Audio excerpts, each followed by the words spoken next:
I'm Kristen. And I'm Rachel. And this is So I'd Like to Murder Tom Christie. Yeah. So I'm watching Outlander, Season 6, Episode 2, Allegiance. Boy, Tom Christie. Okay. We can get there last because his story dovetails into kind of everybody else's story. Yeah. Let's start with Jamie and Ian and the Cherokee. So they are treating with them. They've gone to the Cherokee lands to say, like, hey, I am the governor or the king's, like, emissary or whatever. What can we do? And they just want guns. And, I mean, what a song that we've been singing since America. Getting From the very start. I want more guns. The land of guns. So Jamie is like, well, I can ask, but I can't promise. And the chief is like, cool. Like, that's enough. And then they send... I don't know if the chief sent them or if the women just decided, but the women... No, the chief sent them. The chief sent these two women into the tent to, like, convince Jamie, I guess. I feel like we've seen this a lot, like, even with, like, mobsters and stuff where, you know, they're trying to be like, hey, welcome. You know, maybe get, like... your wee-wee wet, and then you'll be, like, more inclined to, like, acquiesce to our request. Well, look, if we know one thing about Jamie, it's that he only wants one woman to wet his wee-wee. I have sworn fealty to my wife. And he said fidelity. He said fidelity. I've made an oath of fidelity. It's very cute, very attractive. He's so naive that he still thinks that this is possible. You know, I mean, he makes it work, but Ian is essentially laughing too hard to be of any help. And they're just, like, grabbing his dick. Yeah, and so why wouldn't you just be like, no? No, like, you don't have to be, like, mean about it, but just, like, forcibly pick up her hand and put it like, somewhere else. Away. And they're just nude under those cloaks. They really are. And there is snow on the ground. Come on, guys. Listen. But where? I would be so mad. Well, no, I mean, if it was Sam Heughan, I'd be like, twist my arm. But, like, to draw the short stick on that and be like, hey, you have to go fuck that white man. And then just be like, Also, the one of them, though, was very... We need guns. Throw your pussy at this man. Just do it. But then the one of them seemed willing to give him children, but then worried that they would have red hair. Like, to which Jamie is like, what is wrong with my red hair? Yeah. To which I say, nothing, sir. I Keep agree. it up. I agree. Very funny. We like it. Yeah. Oh, yeah. We love the redheads. Yeah, we do. For everybody asking, by the way, we get comments on, like, I don't know, 1 out of every 4 episodes about this. I'll say it on an episode now. I feel like this is the correct audience for this. Oh, what? Hondo P. So this is a calendar. They put it out annually. It's called Red Hot Cocks, and they do, like, a Kickstarter campaign. I've put in a couple comments, but I can post it. We can post it in the actual, like, description of this at some point. So they do a Kickstarter every year, and then you get the calendar. This is our third. No, that was our second one, but we have one hanging up right now. So, also a lot of people are missing the old guy, and he's over there. I can see him right here. We can put him back up at some point. We're gonna rotate through, just not as the months go. Anyway, he just looks like he would make me a craft cocktail, and I like it. Yeah, and I mean, just like charge me $17 for a drink, I will drink it. So. And we do apologize for the sticky note, but we don't want all of our videos to get flagged for having a full penis on there. So, I mean, I'm looking at one directly right now. He's not on camera. Yeah, I know, but I like it. And I put the sticky note as far down as I feel I can. Yeah, so let's look at the pizza slice. So thank you. Moving on. Redheads are great. We love them. Basically, then Jamie does not ask the governor for guns for the Cherokee. And Ian speaks up too and is like, what are you doing? And he's like, I don't think it's the right move. And in between, they're kind of both asking Brianna and Claire, like, what happens with the Cherokee? Whose side do they, like, turn to? And Ian gets really sad about it because Brianna's like, none of the tribes, like, are successful going forward. All that happens is more white people come to the country and steal the land, push them into places where they're not from, and, you know, your basic white people shit. Yeah. And so Ian is very upset about it, and so the Cherokee come to Fraser's Ridge and are like, "Did you ask for the guns?" And Jamie's like, "No, I didn't think it was quite right." And they were like, well, you haven't seen The Last of Us, bear killer, which I guess he already did that. Yeah, I don't remember. I don't remember him doing that on the show. It's possible I didn't finish season 4. And I did, and I just don't remember. Yeah.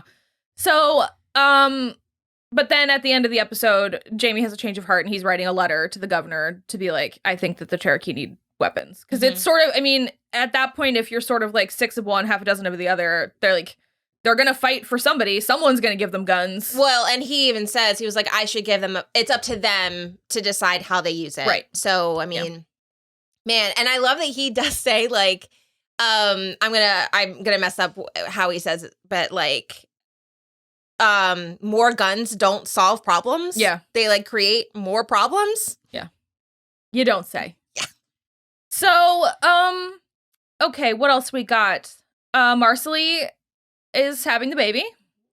This is a baby that we have mentioned a couple of times in passing, because it's like kind of a turning point in Marsali and Fergus's relationship. He has still been grabbing her. I mean, I guess he's not hitting her, but he's just absolutely forcibly grabbing, shit hammered constantly and grabbing her hard enough to bruise like her entire arm here. And so she's having the baby. She's freaking out. She thinks she's going to die. She wants to write a letter to her mother. They send Roger weirdly to go get Fergus. Doesn't seem like total. It ends up working, but I just am like, I think they're doing the work to show when Roger becomes like the pastor. Okay, so he has to show that he has like persuasion abilities. Okay, withdrawn then. That's a decent enough reason. And also, I mean, he does have that direct experience of like not being there for the birth of his child because he was in a rhododendron hell for some reason. So it's nice. He basically convinces Fergus that he should be there, and then Fergus sucks on Marsali's tits until she starts having labor pains again. Scientifically, it's sound.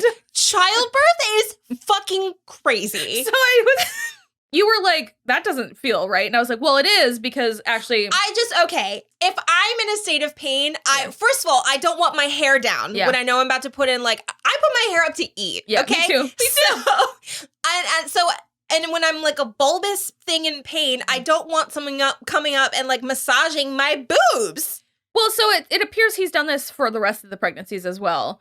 But what I told you is I was like, no, it's actually sound, because that's why they recommend breastfeeding after you give birth, because it like the like sensation of the baby sucking on the nipples actually clenches your uterus to like spooky pulley system. And then I was like, it's spooky. It's super spooky.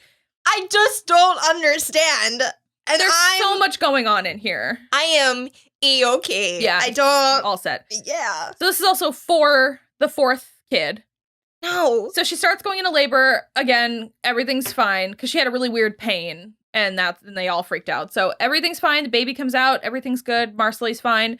But the baby is a dwarf, and Fergus is the one who notices. I think they should have told Marsali first. Like Claire knew.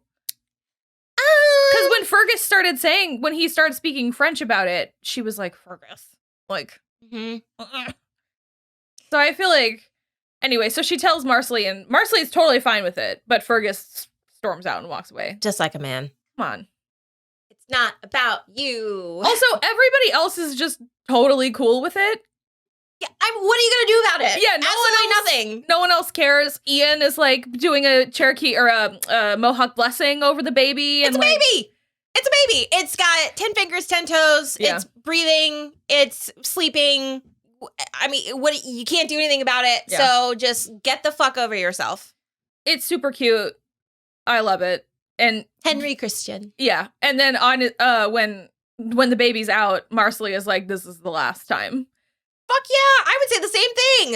I would have taken Claire's advice and started doing the birth control that she recommended to you years and years ago. But that's just me. Okay, so then I guess basically the rest of it is all related to Tom Christie. Okay, so he's asked Roger to oversee a funeral, to do the like funeral service. And Roger's like, yeah, sure. So they all go, and I don't remember her name. Mrs. something. McCrabby. Something. McCrombie. Crombie was the... Hiram. Crombie, but that wasn't her son. It was the wife was her daughter. Oh, I don't know her name. Regardless, she's an old crotchety lady, and Germaine notices that she's still breathing and her eyes are open and no one else has managed to see it. It's traumatized that child forever. Yeah. Could you imagine? I can't. No.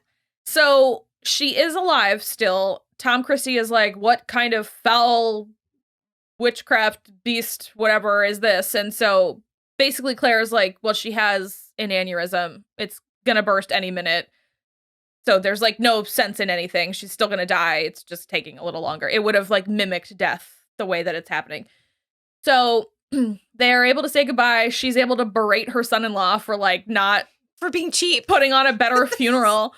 Are you laying me out in a barn because the church isn't finished yet and everything? He hasn't paid the sin eater yet. And he's like, well, he hasn't done the job yet. I'm not going to do it if he hasn't done it. So she does finally die. Everyone's a little put off by it, especially Tom Christie, who then starts circulating rumors of witchcraft. Fucking again. You were here on an invitation. Yeah. Again, I'm still on that. Like, you were invited here. Like, this is like, or no, not even you were invited. It's like you are asking a favor. You were asking for charity. Yeah. You are here on a charity's errand. What are you doing? And he also, like, he did the thing again where he was like, a man should build God's house before he builds his house. And I'm like, have fun freezing to death while you're building God's house. So you can meet him faster. Sure. So to which Jamie is like, how about this is a meeting place? Yeah, well, he calls in the Freemason thing. So I think that, okay, I still have the question because I don't understand it. Maybe I should look it up. But so I think you do have to put aside your religion. Other gods. Yeah. Where it should, because from what Jamie said, it was for everyone, every man, woman, and children can come there with God in their hearts, but it is of a meeting place. It's not about God. And he was like, especially my wife. And if I hear anything else about witchcraft, I will not hesitate. Well, because didn't Tom Christie say that Claire couldn't come to the church? Yeah, he like kicked her out to it. And Brianna was like, well, aren't you worried? And I'm just sort of like, if I'm Claire, I'm like, I've been accused of witchcraft so many times. I would laugh and be like, that's fucking rich. Yeah. So he's going to kick me out of a church on my own fucking land? Yeah. Eat a dick, sir. Well, not only that, but it's like being accused of being a witch is just like old hat to Claire. Yeah. It's like, what are they going to what are they going to burn me at the stake? Are they afraid that I'm going to poison them? Yeah.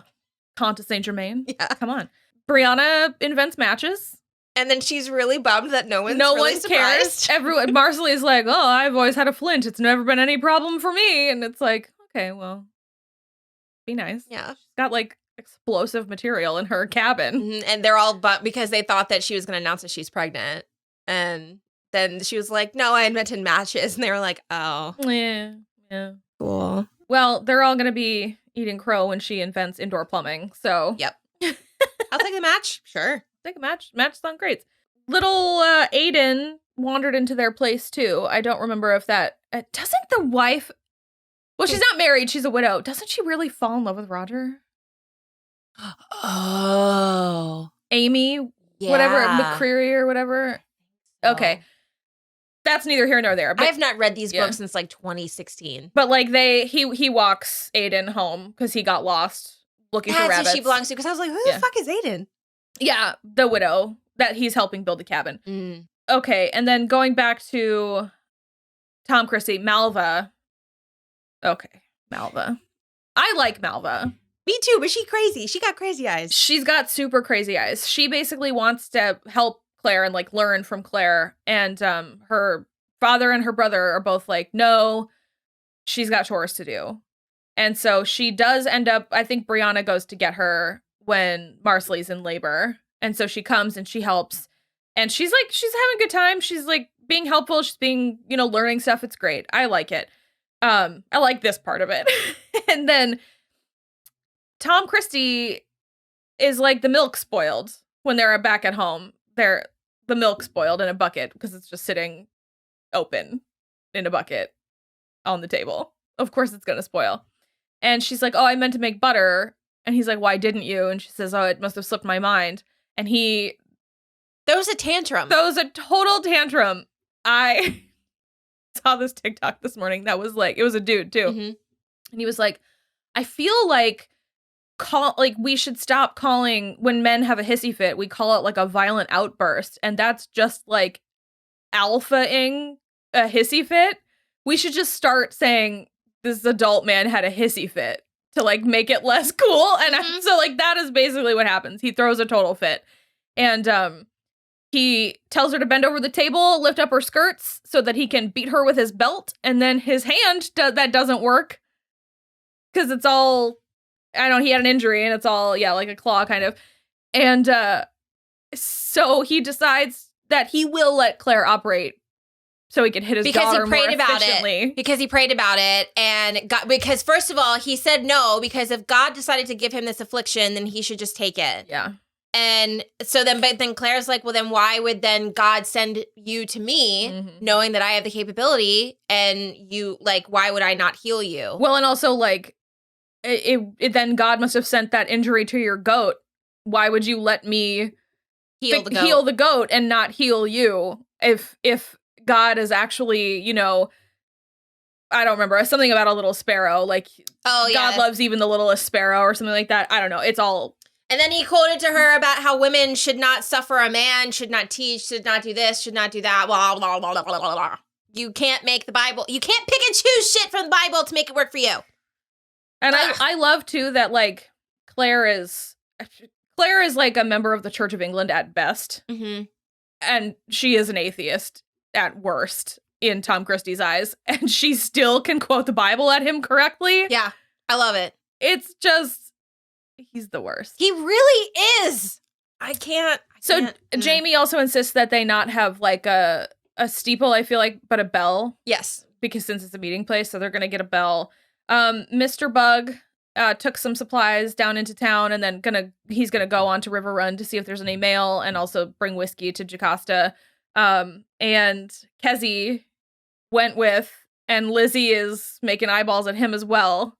I need that to be. I think we're gonna get it. Okay, I need them to put a button on it because it was one of my favorite parts in the book. When I was reading, I was just like, oh my God, Lizzie. Like, I think we're gonna get it. Get it, Lizzie. And then Ian finally told Marsali that he had a baby. And Jamie overheard and told Claire, but was like, don't say anything else about it because he's like still being very close-lipped about it. And we decided the baby died, right? Yes, the baby did die. But then so the wife kicked him out. Yeah. Alan Christie remains a creep. A real weird creep. I just don't know. I don't know what he's up to. I don't know. Just the whole Christie family can just go away. And Tom Christie keeps calling Malva, being like, you're just like your dark-spirited mother. And he's just making her more crazy. Okay. When he was like trying to hit her with the belt and he couldn't obviously make his hand work, right? And she just was sort of looking at him like she was smirking, amused. Yeah. Malva Christie has big bitch, I'd like to see you try energy. And I'm like into it. Yep. So I said to Kristen when we were watching it, but I need to see her as Abigail in the Crucible. That would be inspired casting. She would be very good. Her name's Jessica Reynolds. She does have like that exact correct face. Yeah, could you imagine? Yeah. Like I can see the scene when they're in the church and all the girls are having the fits and she's just like staring at John Proctor. Yeah. Ugh, yeah. So good. Definitely. Oh, we didn't actually watch the scenes for next week, so we don't know what's coming, but I guess we'll see. Yeah. Oh, the governor or the governor's man or whoever is allergic to Adso. Yeah. Oh.